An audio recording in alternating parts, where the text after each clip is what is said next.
안녕하세요. 저는 월요일 저녁 여성반 커브 인도자를 맡았던 최나형이라고 합니다. 룻기 1장 1절에서 5절의 짧은 본문 속에는 하나님의 약속의 땅을 뒤로하고 기근을 피해 모압 지방으로 이주한 엘리멜렉 가정에게 닥친 고난, 결국 남편과 아들 둘이 다 죽게 된 나오미의 절망적인 상황이 나옵니다. 이주한 지 10년쯤이라 성경은 기록하고 있지만 이 짧은 5구절에서 10년간 나오미의 삶이 어떠했을지 그저 짐작할 뿐입니다. 그러면서 계속 제게 들었던 생각은 결국 비어 돌아오게 하실 것을 하나님은 왜 엘리멜렉의 가정이 그런 선택을 하도록 놔두셨을까 였습니다. 물론 모압 여인을 통한 하나님의 놀라우신 섭리와 계획이 준비되어 있음을 우리는 너무나 잘 알고 있지만 우리의 삶도 어쩌면 이런 것 같다는 생각을 하게 되었습니다. 때로는 내가 그렇게 하지 않았으면 어땠을까? 이 길이 아니었나? 나의 선택이 잘못되었던 것인가? 늘 의심하고 후회하는 나의 모습들이 생각났습니다. 1장 마지막에 결국 베들레헴으로 돌아오는 나오미의 모습을 보면서 하나님께서는 때로는 내게 잘못된 실수와 판단을 허락하시지만 내가 하나님께만 붙어 있으면 그 실수마저도 가장 좋은 길로 돌이키실 수 있는 분이라는 것을 깨달았습니다. 나오미가 그러했던 것 같습니다. 여호와의 손이 나를 치셨다, 전능자가 나를 괴롭게 하셨다 라는 표현을 통해서 어떻게 보면 지난날의 실수에 대한 결과라 생각하는 것 같기도 하고 자신의 빈 처지를 한탄하는 것처럼 보이지만 그 가운데에서도 여호와 전능자라는 단어를 통해서 엘샤다이의 하나님을 입으로 고백하는 나오미의 모습은 저의 부족한 믿음을 바라보게 하였습니다. 힘들고 괴로울 때마다 저는 신세 한탄을 하기만 했지 그럼에도 나와 함께 하시는 전능자 하나님을 고백하기는커녕 때로는 믿지 않는 사람들처럼 그분의 생각과 계획을 의심하기도 하고 원망하기도 했기 때문입니다. 어려움을 허락하신 분도 그를 돌이키시는 분도 하나님이심을 다시 고백하게 됩니다. 루시 어머님의 하나님이 나의 하나님이 되리라는 고백과 함께 시어머니를 따라 가기로 한 결심은 젊은 여인으로서 그나마 잘 살아갈 수 있는 기회들을 포기했던 선택이라는 생각이 먼저 들었습니다. 믿음 앞에 나의 것을 내려놓고 포기할 줄 아는 것이 순종의 첫 걸음인 것 같습니다.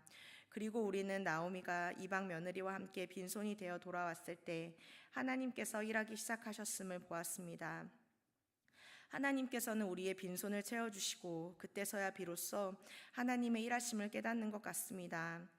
약 9년 전에 학교를 졸업하고 처음 직장과 비자 스폰서를 받아서 미시간에서 텍사스 서부의 아주 작은 도시로 차를 타고 이주를 하고 있었습니다. 새 미래에 대한 부푼 기대를 안고 내려오는 길에 갑자기 새 잡에 대한 모든 계약과 스폰서가 취소가 되고 영문도 모른 채 저는 낙동강 오리알이 되어버렸습니다. 아직도 차를 타고 가야 할 길은 너무나 먼데 이제 우리는 그 새로운 도시에 대한 아무 소망도 의욕도 기쁨도 그리고 가야 할 이유도 없이 그저 절망뿐이었습니다. 제 생각으로는 우리에겐 한국으로 돌아가는 것 외에는 답이 없었기 때문이었습니다. 오랜 시간 겨우겨우 구했던 잡과 스폰서를 고작 한 달 사이에 구할 수 있을 것 같지 않았기 때문입니다. 우리는 정말 육신도 마음도 영도 빈털터리가 된 것 같았습니다. 그리고 그곳에 딱 하나 있다는 한인교회를 찾아서 무작정 금요 예배를 찾아갔습니다.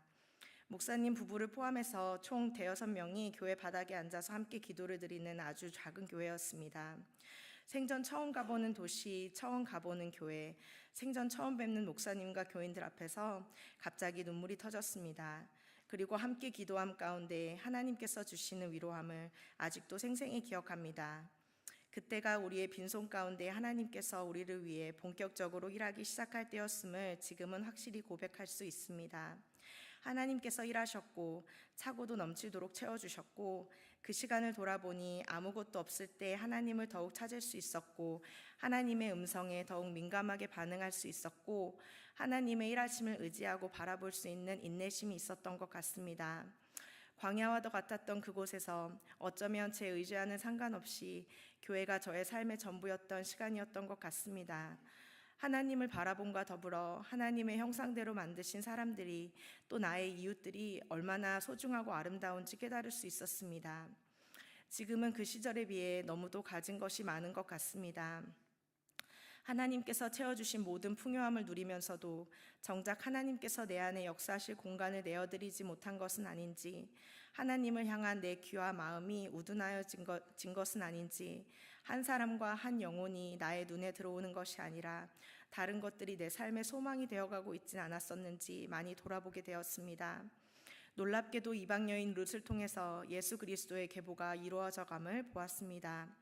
그리고 그 예수 그리스도의 십자가의 사랑이 나의 구원까지 이르게 되었음을 느끼게 되니 룻기는 그저 제 성경책 속의 이야기가 아닌 나의 구원과도 닿아 있는 살아있는 말씀임을 깨닫게 되었습니다.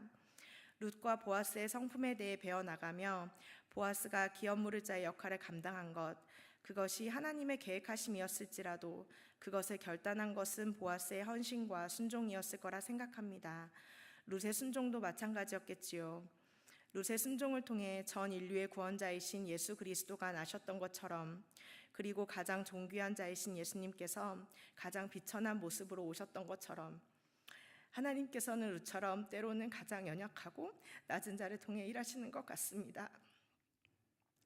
하나님께서는 내 삶의 어떤 부분에서 내가 룻기를 통해 배운 그 순종을 원하시는지, 또 내가 실천할 수 있는 것은 무엇일지 생각해 보게 되었습니다. 그것이 무엇이든 때론 내가 포기할 것이 생기는 일이라도 낮은 자리로 기꺼이 가는 믿음이 더해지기를 다짐해 봅니다.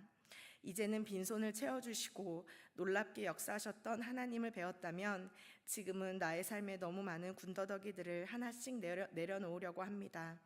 그리고 정말로 하나님께서 원하시는 것들로 다시 채워나가길 원합니다. 사장밖에 되지 않는 짧은 룻기였지만 참 많은 것들을 돌아보고 깨달을 수 있어서 감사했습니다.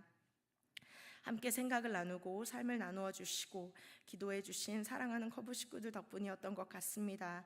그리고 시작부터 끝까지 함께 해주신 하나님께 정말 감사드립니다. 감사합니다.